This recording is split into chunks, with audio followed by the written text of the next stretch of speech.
Praise the Lord. ஆண்டவராகிய இயேசு கிறிஸ்து நாமத்திலே உங்களை வாழ்த்துகிறேன். கர்த்தருடைய பிரசன்னம் உங்களோடு இருப்பதாக. இன்றைக்கு பிரயாசம் என்ற தலைப்பிலே நாம் தேவனுடைய வார்த்தையை கேட்போம். பைபிள் சொல்கிறது 2 தீமோத்தேயு 2ஆம் அதிகாரம் 6ஆம் வசனம், பிரயாசப்பட்டு பயிரிடுகிறவன் பலனிலே முந்தி பங்கிட வேண்டும். நாம் பிரயாசப்படும் போது, இது ஆங்கில சொல் என்ன சொல்றதுன்னா ஹார்ட் ஒர்க், கடினமாக. இப்ப இந்த காலகட்டத்தில் உழைக்கிறதே பெரிய விஷயம். ஆனா பைபிள் சொல்றது கடினமாக உழைக்கிறவன் தான் பிரயாசத்திலே அவனுடைய பலனை அவன் அடைவான். இதே சங்கீதம் 127ஆம் சங்கீதம் 1 சொல்றது, கர்த்தர் வீட்டை கட்டாராகில். நீங்க படிச்சு பாருங்க, 2ஆம் வசனம் கர்த்தர் 1ஆம் வசனம், கர்த்தர் வீட்டை கட்டாராகில் அதை கட்டுனுடைய பிரயாசம் விருதா. அந்த இயன் அதாவது கல்லு, மண்ணு, சிமெண்ட், அதை சம்பாதிக்கிறவன், ஏன் பண்ணுகிறவன், அவனுடைய பிரயாசம். அப்ப ஏனியில் எழுதப்பட்டிருக்கு. அதே சங்கீதம் 128:2 படிக்கும் போது, உன் கைகளின் பிரயாசத்தை நீ சாப்பிடு, the wages, கூலி, நீங்க உழைக்கிற அந்த உழைப்பு வருகிற ஒரு லாபம். இந்த பிரயாசன்ற வார்த்தை 3 நிலையிலே ஒவ்வொரு இடத்திலே அது பயன்படுத்தப்படுகிறது. நீங்க பிரயாசப்பட்டு பயிரிடும் போது, நீங்க விதைக்கும் போது, உழைக்கும் போது அதற்குரிய பலனை நீங்கள் பெறுவீர்கள். ஆம், அருமையான கர்த்தருடைய மக்களே, நாம் பிரயாசப்படாமல் எதையும் பெறவே முடியாது. உழைக்காமல் எதுவும் பெற முடியாது.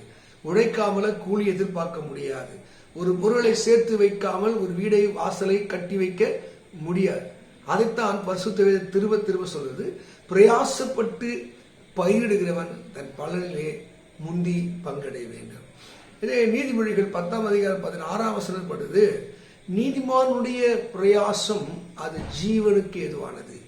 அப்போ இந்த பூமியில நீங்கள் எதை பிரயாசப்படுகிறீர்கள், எதற்காக நீங்கள் உழைக்கிறீர்கள், எது உங்கள் வாழ்வில் உழைப்பாக இருக்கிறது, நீதியா அநீதியா? இன்னைக்கு மனிதர்கள் எதுக்கெதுக்கவோ பிரயோஜனம் இல்லாததுக்கெல்லாம் பிரயாசப்படுகிறார்கள். அதனால அதனுடைய ஆசீர்வாதங்களை, நன்மைகளை அவர்களால் காண முடியவில்லை. நீங்கள் இன்னொருவரை நீதிக்குட்படுத்தும் போது, நீதி வழி நடத்தும் போது, நன்மையை விதைக்கும் போது, 2 கொரிந்தியர் அங்கே 9ஆம் அதிகாரம் 6 சொல்கிறது, சிறுக விதைக்கிறவன் சிறுக இருப்பான், பெருக விதைக்கிறவன் பெருக இருப்பான். 10 சொல்கிறது, நீங்கள் விதைக்கத்தக்க பலனை அனுபவிப்பீர்கள், பிரயாசத்தின் பலனை காண்பீர்கள். அப்போ அருமையான தேவ மக்களே, நீங்கள் இன்னொருவருக்கு நீதி வழி நடத்தும் போது, நல்வழி நடத்தும் போது, இன்னொருக்கு நீங்க பிரயோஜனமாய் மாறும் பொழுது, உங்கள் நீதி உங்க முன்னாடி போகும் என்று ஏசாயாவிலே 58:8 வாசிக்கும், சுகவாழ்வு சீக்கிரத்தில் இருக்கும், உங்கள் நீதி முன்னாடி போகும், கர்த்தருடைய கரம் உங்களை பின்னாடி காக்கும். அப்போ ஆசீர்வாதத்தை நீயே நானும் பெற வேண்டும் என்றால் நாம் எடுக்கிற பிரயாசங்கள் எதற்காக? அங்கே அதே நீதிமொழிகளை வாசிக்கும் போது 16:26 வாசிக்கும் போது, பிரயாசப்படுகிறவன் அவன் தனக்காகவே பிரயாசப்படுகிறான். இன்னைக்கு அநேகர் தான் வீடு நல்லா இருக்கணும், தன் மனைவி நல்லா இருக்கணும், தன் குடும்பம் நல்லா இருக்கணும், அப்படிதான் பிரயாசப்படுகிறான். இதுதான் பிரசங்கி 4ஆம் அதிகாரத்துல வாசிக்கும் போது 8ஆம் வசனம், ஒருவன் எடுக்கிற பிரயாசம் பார்த்தா ஆச்சரியமா இருக்குங்க.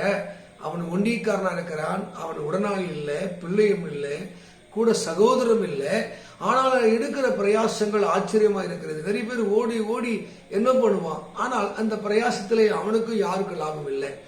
இதைத்தான் பரிசுத்த வேதம், எடுக்கிற பிரயாசம் அது ஜீவனுக்கு ஏதுவானதாக, பிறருக்கு பிரயோஜனம் உள்ளதாக இருக்க வேண்டும். பிரயாசப்பட்டு பயிரிடுகிறவர். இந்த பூமியில நீங்கள் இறை நம்பிக்கை உள்ளவர்களாக இருந்தால், ஒருவேளை இறைப்பணியை செய்வதற்கு அழைக்கப்பட்டிருந்தால், இந்த ஆண்டு துவங்கி இதுவரைக்கும் நடத்தி வந்த தேவனுக்காக நீங்கள் என்ன பிரயாசப்பட்டீங்க, எவ்வளவு நீதிக்கென்று விதை விதைத்தீங்க, நீதினால் எவ்வளவு அறுவடையை அறுத்தீங்க, உங்கள் மூலம் எத்தனை பேருக்கு நல்வாழ்வு உண்டானது, உங்கள் செய்கை, உங்க வாழ்வு எத்தனை பேரை மாற்றி இருக்கிறது. அதைத்தான் நீங்கள் சரியாய் பிரயாசப்பட்டு பயிரிட்டால் அதனுடைய பலனை நீங்கள் காண்பீர்கள்.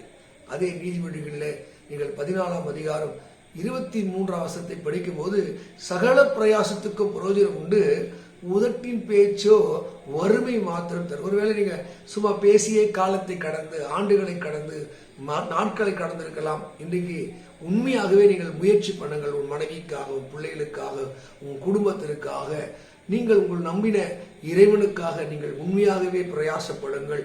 பிரயாசப்பட்டு பயிரிடுகிறவன் அவன் பலனை முந்தி பங்கடைகிறான். நீங்க ஒரு முயற்சியும் செய்யாமல் நீங்க லாபத்தை எதிர்பார்க்க முடியும். நீங்க வேலையை செய்யாமல் கூலி எதிர்பார்க்க முடியாது. அதனால்தான் ஆண்டு சொல்ற, கையின் பிரயாசங்களை நான் வாசிப்பேன். இன்னும் கூட பிலிப்பியர் 2 நீங்க 12ஆம் வசனம் படிக்கும் போது, உங்களுடைய ரட்சிப்பு நிறைவேற நீங்கள் பிரயாசப்படுங்கள். எதற்காக இயேசு நம்மை அழைத்தாரோ ரட்சித்தாரோ அந்த நோக்கம் நிறைவேறுவதற்கு நீங்க அதிக ஜாக்கிரதை உள்ளவர்களாக இருந்து உங்க ரட்சிப்பு நிறைவேறுவதற்கு நீங்கள் கடினமாக உழையுங்கள் என்று சொல்கிறார். அருமையான தேவ மக்களே, ஒரு புதிய காலங்கள், புதிய நாட்கள் உனக்கு எனக்கும் ஆயத்தமா இருக்கிறது. அதை நீங்கள் சக்சஸாக வெற்றியாக அனுபவிக்க வேண்டும் என்றால் நீங்கள் எடுக்கிற பிரயாசம் அது நீதி உள்ளதாக, நீதிக்கென்று நீங்கள் பிரயாசப்பட்டால் அது அநேகர் ஜீவனுக்கு எதுவாக மாறும். பிரயாசப்படுவோம், பலனிலே முந்தி பங்கடைவோம். இந்த வார்த்தையின்படி தேவன் நம்மை ஆசீர்வதிப்பாராக. God bless you. God bless you.